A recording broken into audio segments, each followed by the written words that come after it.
2, 1.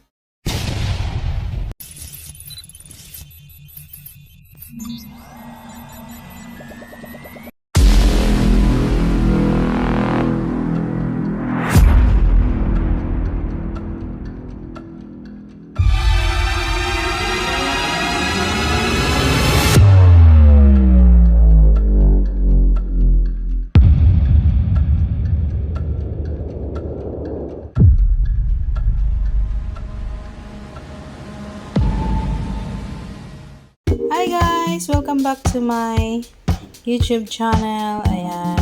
For today's video is gagawa tayo ng pudding gamit ang leftover na bread or yung mga skin ng bread. Kasi ito yung kahapon gumawa kasi ako ng crispy bread na may mayonnaise sa loob. So, bilog yung forma niya. So, parang inano ko lang siya sa gitna. So, yung mga gilid-gilid niya is ito yon. Ayan. So, ang gagawin natin ngayon is lalagyan natin siya ng 410 na or isang can na malaking evaporated milk. And then, isang can ng condensed milk. Ayan.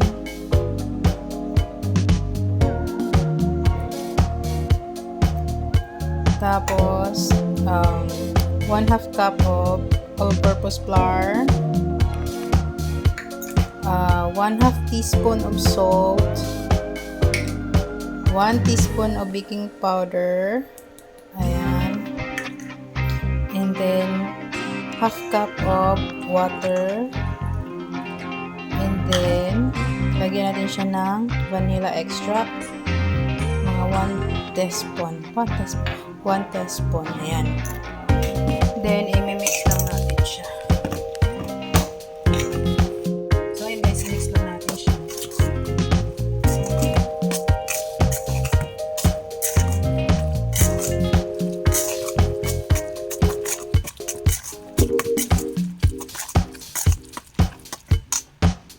Mix lang, mix.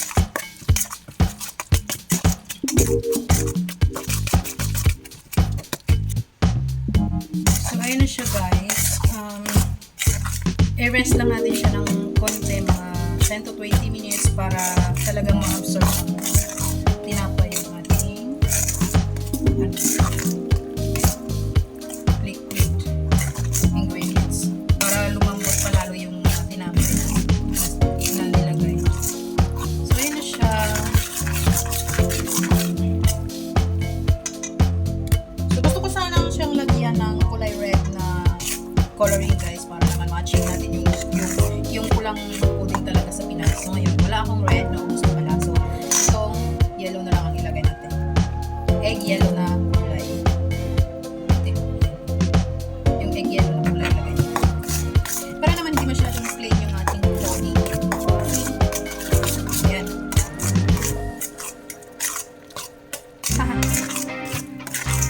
Mas maganda sana talaga red. So, wala tayong red. So, yellow na lang.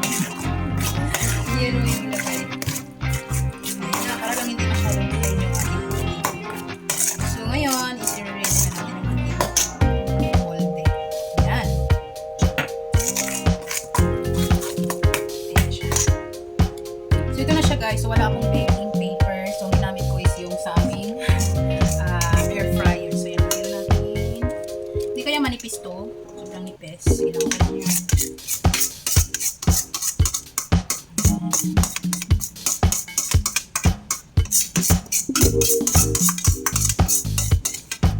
Ganyan yung kulay kasi egg yung pagka-yellow. Hayaan nyo na. Pero sobrang nipis. Sobrang nipis. Okay lang.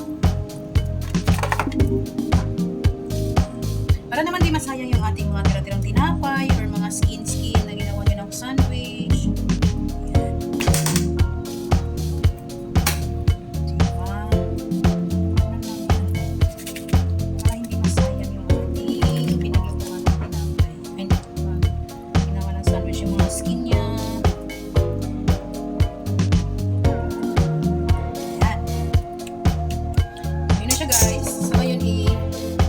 Painitin muna natin yung ating oven.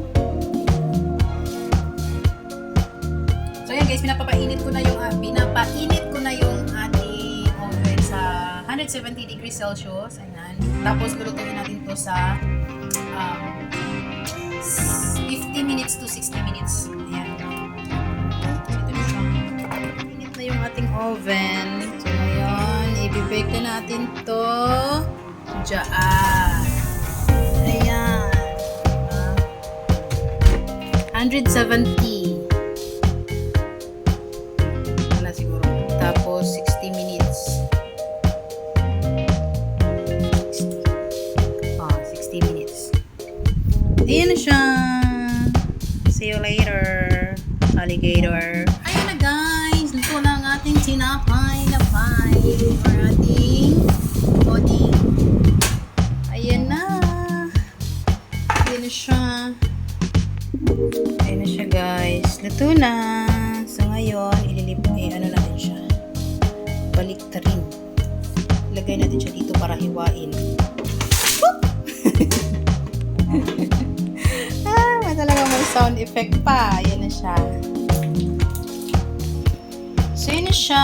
Tanggalin natin yung diba?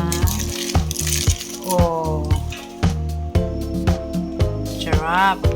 So ayan na siya guys. So antayin lang natin na lumamig ng konti bago natin siya hiwain para hindi masira. So ngayon hiwain na natin siya.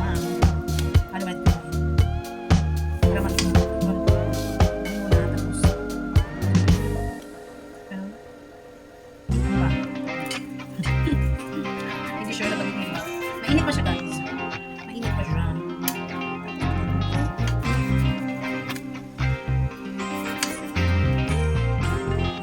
Tapos,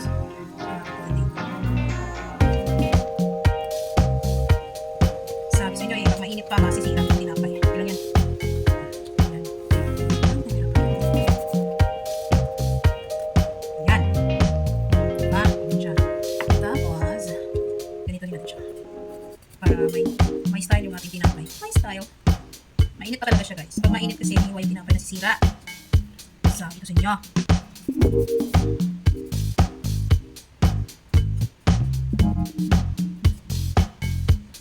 Dapat talaga palamigin muna para hindi masira.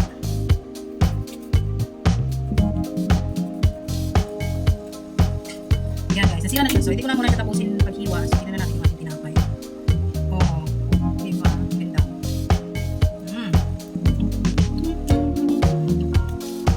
Sarap. I've seen those sleepless nights, sipped on the champagne light, New York City, high dollar tipsy, and I felt an LA sun cruising up.